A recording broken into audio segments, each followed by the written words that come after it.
Hello जय हिंद friends, welcome back to my YouTube channel. So आज हम लोग बात करेंगे कि एसएससी सीपीओ और एसएससी जीडी दोनों का मेडिकल टेस्ट कैसे होता है। इस वीडियो में मैं आपको अपना एसएससी सीपीओ का और एसएससी जीडी का मेडिकल का एक्सपीरियंस भी शेयर करूंगा कि हमें एसएससी जीडी या एसएससी सीपीओ के मेडिकल के पहले हमें क्या करना चाहिए, जो कि कुछ कुछ छोटी छोटी गलती की वजह से जो हम बाहर हो जाते हैं मेडिकल से, उस वो नहीं हो। और मेडिकल ऐसा दौर है, ऐसा पड़ाव है किसी भी एग्जामिनेशन का जिसमें कैंडिडेट बिल्कुल अपने लास्ट जो मोमेंट होता है वहां तक पहुंच जाते हैं। मेडिकल पास मतलब आपका जॉब हो जाएगा मेरिट के बाद। सो बेसिकली मैं उसको पॉइंट वाइज क्लियर करूंगा।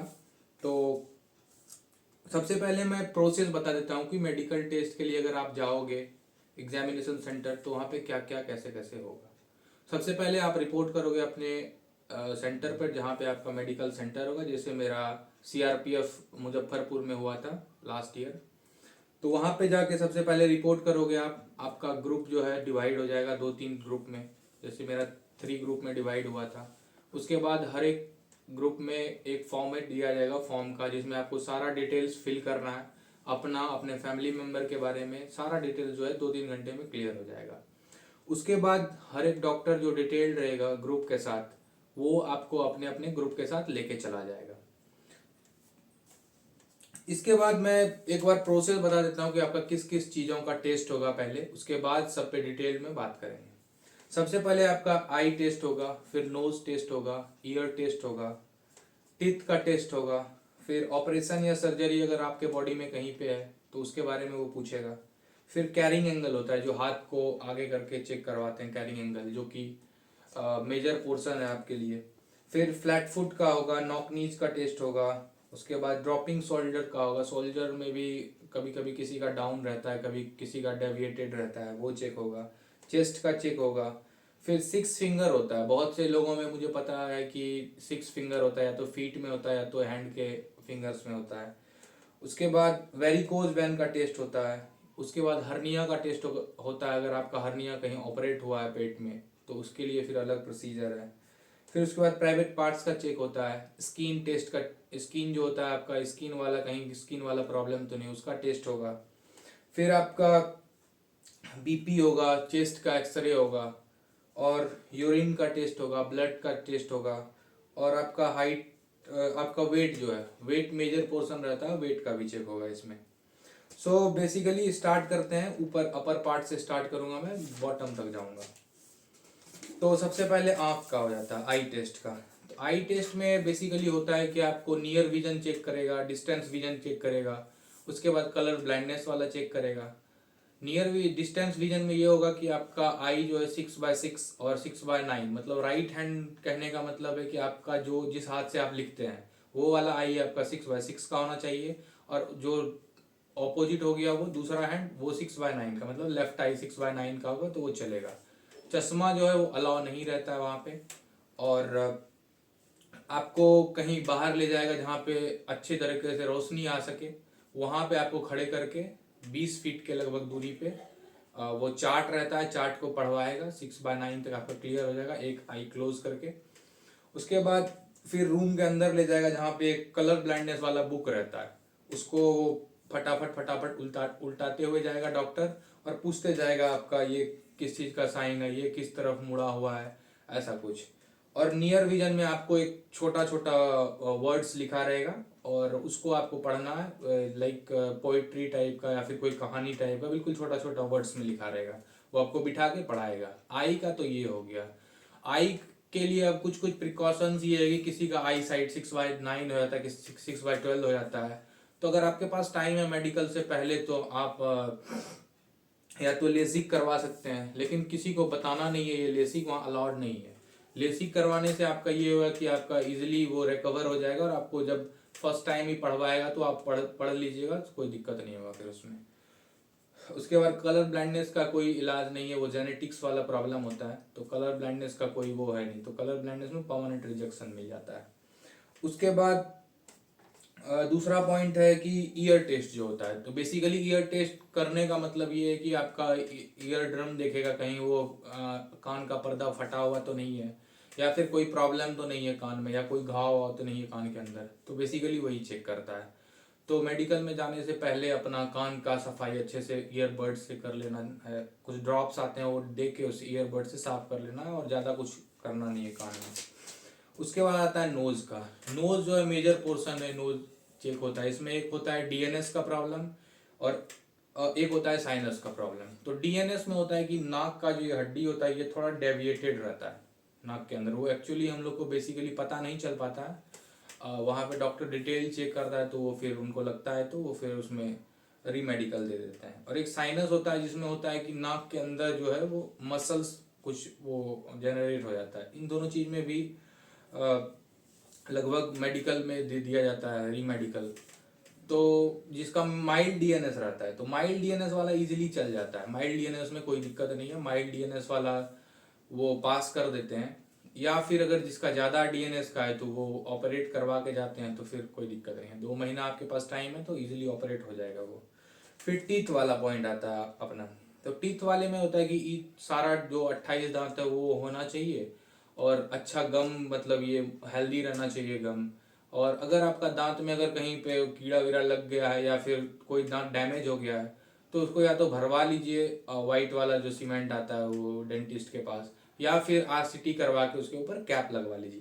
बेसिकली दांत वाले पॉइंट में ज़्यादा कोई रिजेक्ट नहीं होता है, रेयरली अगर हो गया कोई 10 जिसका 8-10 दांत गायब है, या फिर कुछ कोई और मेजर पोर्शन है, या फिर किसी को पायरिया का दिक्कत है दांत में, तो वो उसको पहले से ट्रीटमेंट करा के जाएं जो कि वहाँ पे उनको दिक्कत ना हो।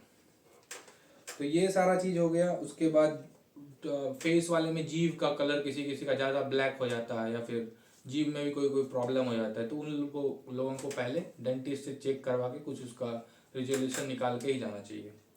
उसके बाद आते हैं नेक्स्ट चीज पे जो कि है चेस्ट का। चेस्ट का बेसिकली होता है कि एक होता है चेस्ट किसी का ज़्यादा डेविएटेड बाहर की तरफ रहता है, एक होता है किसी का पिजन चेस्ट रहता है, वो दोनों चेस्ट का साइड अपर लोअर इस टाइप का रहता है। तो वहाँ पे प्रॉपर चाहिए बॉडी स्ट्रक्चर की दोनों साइड सेम टाइप का लगभग होना चाहिए, और चेस्ट का कोई हड्डी वड्डी टूटा हुआ नहीं रहना चाहिए। इसके बाद आते हैं हम लोग पेट पे। पेट का बेसिकली होता है कि पेट में किसी किसी का ऑपरेशन होता है हर्निया का, तो ये सब मेडिकल वाला गाइडलाइन में लिखा गया है कि कौन सा टेस्ट जो है कितना दिन पहले पुराना होना चाहिए। जैसे हर्निया का है कि वो कम से कम 6 महीना पुराना आपका रहना चाहिए। तो यही है। उसके बाद नेक्स्ट पे आते हैं जैसे कैरिंग हैंडल है। तो कैरिंग एंगल वाला जो रहता है बेसिकली 0 to 5 to 15 डिग्री तक आपका हैंड का डेविएशन होना चाहिए। इससे ज़्यादा या इससे कम होने पे आपको रीमेडिकल दे दिया जाएगा। फिर आते हैं हम लोग नॉकनीज पर। नॉकनीज का भी वही है। नॉकनीज में भी आपका नॉकनीज नहीं होना चाहिए। नॉकनीज काफ़ी ज़्यादा पैर का वो एंगल खुला हुआ भी नहीं रहना चाहिए, काफ़ी ज़्यादा सटा हुआ नहीं, नॉर्मल सा रहना चाहिए नॉकनीज वाले में। अगर किसी को नॉकनीज का प्रॉब्लम है तो वो कुछ एक्सरसाइजेज आते हैं तो वो करके वो नॉकनीज वाला प्रॉब्लम खत्म कर सकता है। इसके बाद आते हैं एक मेजर पोर्शन है वेरिकोज वेन का, जो पैर में देखते हैं कि अपना जो थाई ये बैक वाला जो सीन के बैक वाला एरिया रहता है इसमें कहीं कहीं पे वेंस जो है जम जाते हैं, या फिर कहीं कहीं वो उभार टाइप का दिखने लगता है। तो वेरिकोज वैन का भी लेजर ट्रीटमेंट होता है, तो उससे वो पॉसिबल है कि इजीली ख़त्म हो जाए। बेसिकली वो चेक ऐसे करते हैं कि वो पहले कैंडिडेट्स को जंप करवा देते हैं पैर का चेक करने, फिर आगे वाले पोर्शन पे उसको खड़ा अच्छे से करवाते हैं, तो जिसका वेरिकोज होता है वो इजीली वो दिख जाता है, उभार आ जाता है उसके नसों में। इसके बाद आते हैं फ्लैट फुट पे। फ्लैट फुट के लिए वो चेक करते हैं, तो बेसिकली तो पहले ऐसे नॉर्मली चेक कर लेते हैं। उसके बाद फ्लैट फुट पे चेक करने के लिए अगर किसी पे डॉक्टर को हुआ कि इस पे डाउट आ रहा है तो फ्लैट फुट का चेक करने के लिए वो पेपर ले लेते हैं, उसमें पैर को भिंगा के फिर उस पर रखवाते हैं, छाप दिलवाते हैं। तो वो जिसका अभी से है तो कुछ आता है शूज के अंदर डाल के पहनने वाला है, तो वो पहनने से इजीली ठीक हो जाता है वो।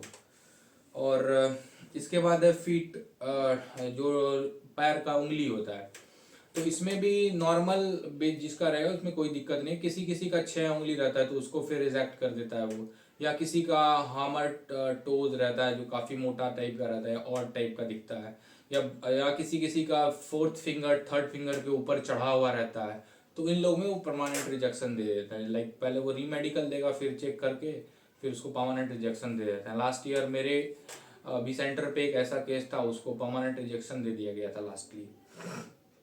इसके बाद आते हैं हम लोग प्राइवेट पार्ट्स पे। तो बेसिकली प्राइवेट पार्ट्स में वो चेक करते हैं आपका अगर पीनस का फॉरहेड वो चेक करेगा कि आपका होल है या नहीं है। बाकी फिर दोनों टेस्टीज को चेक करते हैं, किसी का एक तो नहीं है, किसी वहाँ पे दो रहना चाहिए, किसी का एक अगर हो तो वो दिक्कत है फिर।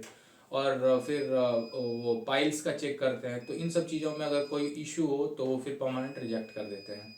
इसके बाद आते हैं स्किन डिजीज पे। स्किन डिजीज भी मेजर पोर्शन है कि बॉडी में आपका कहीं रेड रेसेस वगैरह नहीं होना चाहिए, या फिर बॉडी में कहीं पे कोई दाग खाद खुजली वाला, ये सब चीज़ें तो वो पहले से ही आप लोग ट्रीटमेंट करवा के जाइए तो वो ज़्यादा ठीक रहेगा। क्योंकि लास्ट ईयर मेरे एक फ्रेंड का कुछ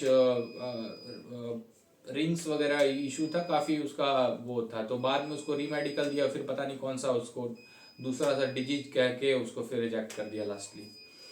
तो ये सारा जैसे इंडोर वाला चीज हो गया, जैसे कॉम्पोजिट हॉस्पिटल रहेगा वहाँ पे ये सारा चीज चेक हो जाएगा। बाकी फिर वो बाहर किसी गवर्नमेंट या प्राइवेट हॉस्पिटल में ले जाते हैं जहाँ पे वो आपका एक्सरे करेगा चेस्ट का, ब्लड टेस्ट करेगा और यूरिन टेस्ट करेगा। एक्सरे बेसिकली करता है कि उसमें आपका वो देखेगा कहीं आपको पहले टीबी वगैरह तो नहीं हुआ, या फिर कोई आपका चेस्ट का रिब या बोन कोई टूटा हुआ तो नहीं है। ब्लड टेस्ट में बेसिकली वो हीमोग्लोबिन चेक करता है। अगर आपका हीमोग्लोबिन डाउन है तो आप बीट वगैरह खाना स्टार्ट कर दीजिए मेडिकल से 1 महीना पहले, या फिर कोई एक सिरप आता है हीमोग्लोबिन मैनेज करने वाला तो वो ले सकते हैं। यूरिन टेस्ट नॉर्मल बेसिकली वो चेक करते हैं, कोई उसमें वो ज़्यादा इशू नहीं है। बाकी एक पॉइंट आता है ओवरवेट का। ओवरवेट में बेसिकली लास्ट ईयर जैसे मेरे सेंटर पे था कि ओवरवेट मैनेजेबल था। जैसे मेरा 5 kg एक्स्ट्रा था तो डॉक्टर टू डॉक्टर डिपेंड करता है कि आपका ओवरवेट पे पॉइंट वो बनाएगा या फिर नहीं बनाएगा। तो इससे अच्छा कि अपना ओवरवेट को कंट्रोल करके ही जाएं। आपका जो बीएमआई वाला चार्ट दिया गया है मेडिकल वाले उसमें, तो वो अपना चार्ट को बना, चार्ट के अकॉर्डिंग 2 किलो 1 किलो मैनेजेबल है, कोई इशू वाला बात नहीं है। बाकी इसके बाद टैटू आता है। टैटू आपका अगर राइट हैंड में है, अगर आपका लेफ्ट हैंड में तो कोई इशू नहीं है। वो बेसिकली होता है कि आपका जो चौड़ाई है हैंड का उसका 1/4 में होना चाहिए तो कोई दिक्कत नहीं है। अगर आपका राइट हैंड में सैल्यूटिंग हैंड में अगर इस वाले पोर्शन पे है तो आराम से उसको लेसिंग करवा सकते हैं। लेसिंग करवा के वो इजीली रिमूव हो जाता है तो कोई दिक्कत नहीं है उसमें। तो ये सारा चीज़ आप मेडिकल से पहले करवा सकते हैं। इसके बाद है कि इसके बाद जो है ब्लड प्रेशर चेक होता है। ब्लड प्रेशर चेक करके और फिर तुम्हारा आपका पल्स चेक कर लेगा। तो बेसिकली ये सारा चीज़ एक नॉर्मल प्रोसेस है और ज़्यादा कोई इसमें दिक्कत वाला बात है नहीं। आराम से इजीली सारा प्रोसेस वाइज होते जाएगा और कोई दिक्कत नहीं है। बाकी लास्टली मैं एक बात और कंक्लूड यहाँ पे करना चाहता हूँ कि बहुत से लोग अभी प्री मेडिकल करवाते हैं मेडिकल से पहले, तो कोई फ़ायदा है नहीं प्री मेडिकल करवाने का। अगर जो किसी का परमानेंट वाला चीज़ है जैसे कलर ब्लाइंडनेस है वो तो ठीक नहीं हो सकता। अगर किसी का नौकनी है उसको सुधारा जा सकता है, या फिर कोई ऐसा प्रॉब्लम है जो कि ठीक नहीं है तो वो सारा चीज़ तो ठीक होगा नहीं। तो इससे अच्छा हम लोग ये कर सकते हैं कि प्री मेडिकल करवाने के लिए अपने गवर्नमेंट हॉस्पिटल जो नियर बाय है वहाँ पर जाके ईजिली सारा चीज़ फ्री में चेकअप करवा सकते हैं। जैसे मैंने लास्ट ईयर करवाया था, ईयर चेकअप करवाया था। इजीली गवर्नमेंट हॉस्पिटल में सारे इक्विपमेंट्स अवेलेबल रहते हैं। आई टेस्ट के लिए सारा चीज़ रहता है, नोज के लिए डीएनएस का वो सारा पॉइंट बता देता है। फिर आप ऑर्थो में अगर जाओगे तो वो आपका नॉकनीज, कैरिंग एंगल एंड ऑल जो जो भी सारा चीज़ है वो सारा चीज़ चेक कर देगा। थोड़ा कन्विंस डॉक्टर को करना होता है बस। और बस यही है आज के वीडियो में। और बाकी मैं एक दो वीडियो और अपलोड कर दूंगा जिससे कि आपको मेडिकल से पहले क्या करना चाहिए क्या नहीं करना चाहिए, डूज एंड डॉन्स वाला, जिससे कि आपको मेडिकल जाने से पहले एक अच्छा आइडिया हो सके। और जो भी आपका प्री गवर्नमेंट हॉस्पिटल में अगर आपको कुछ बताएगा कि ऐसे ऐसे करना है तो वो सारा चीज़ ईजिली 1 से 1.5 महीने में आप क्योर कर सकते हैं। बेसिकली एक चीज़ ध्यान रखना है कि ओवरवेट वाला चीज़ जो है जितना जल्दी हो सके आप वो चार्ट के अकॉर्डिंग कर लें। 2-3 किलो मैनेजेबल है। अगर ज़्यादा ओवरवेट रहेगा तो फिर ये रिस्क वाला गेम है कि आप फुल्ली मेडिकली फिट होने के बावजूद भी आप। ठीक है फ्रेंड्स, आज के वीडियो में बस इतना ही। मिलते हैं नेक्स्ट वीडियो में। ओके, थैंक यू, जय हिंद।